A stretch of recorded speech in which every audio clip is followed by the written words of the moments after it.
I'm Fr Michael Whelton, Salesian of St. John Bosco, and I am stationed here in a place called Malkerns in eSwatini, where I am officially assistant pastor, assistant parish priest, and being a religious, I try to live a regular religious life, particularly with regard to my daily timetable. So up in the morning for a morning prayer, and that's when I would get out of bed. I stand beside my bed and I hold my hands up as if I'm offering something to Jesus, and committing myself that way. I end off my day with 3 Hail Marys. I'm kneeling beside my bed for that, and the first Hail Mary is in Latin, the second one is in Siswati, and the third one is in Kiswahili. So that keeps me au fait with those languages a bit. And in between, I pursue my hobbies. I pray. I say Mass. Mass is, for me, the most important. And the most important part of the Mass for me has always been Holy Communion, going to communion, and that has been the case since I was 7 years of age, when I made my first Holy Communion in 1949, in the month of May.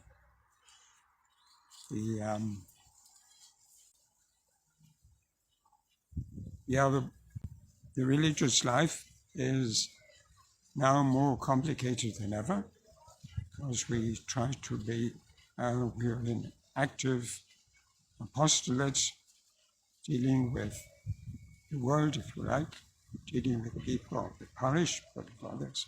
I don't limit myself to whom I might speak to or that, but I'm not very outgoing with regard to just wearing my religion on the outside. It's more as I learn, as I get to know people, usually youth, young people, and I interact with them.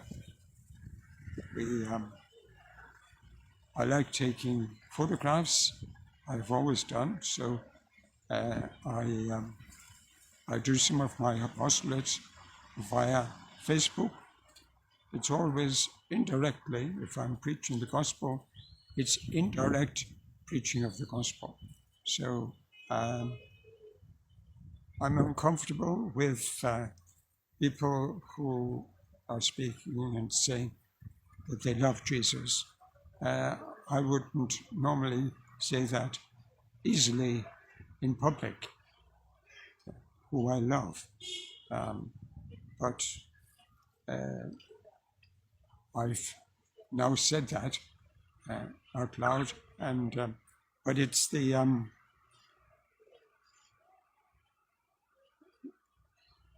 sharing with young people. If you're talking about a message for young people today, I know how confused they are, particularly because of the media and how they're being pulled with this way and that, struggling with their own identity.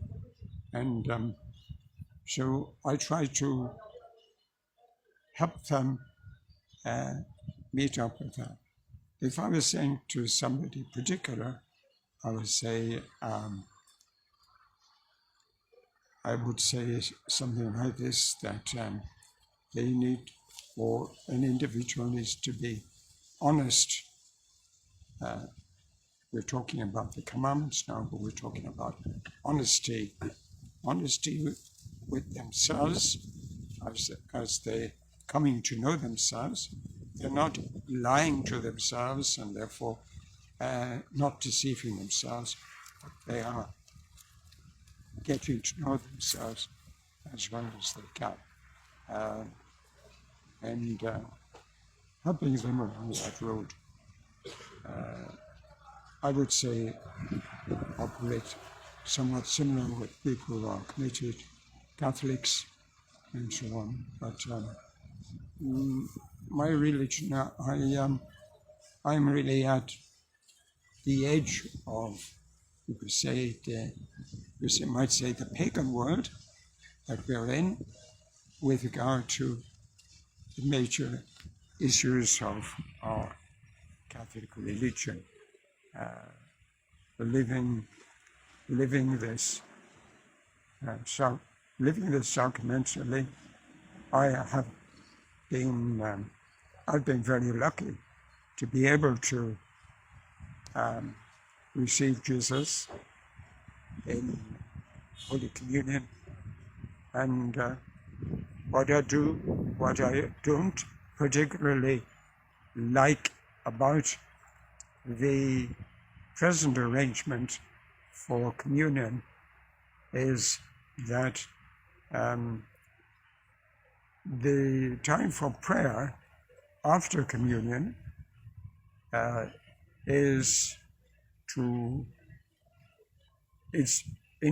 world comes in and intrudes into that.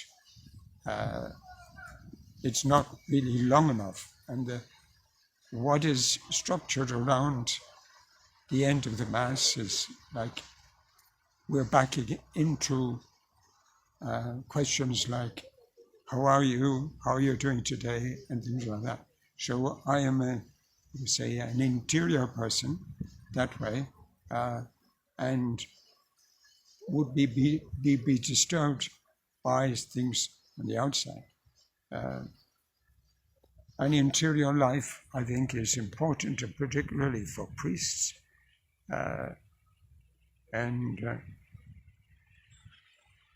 Now how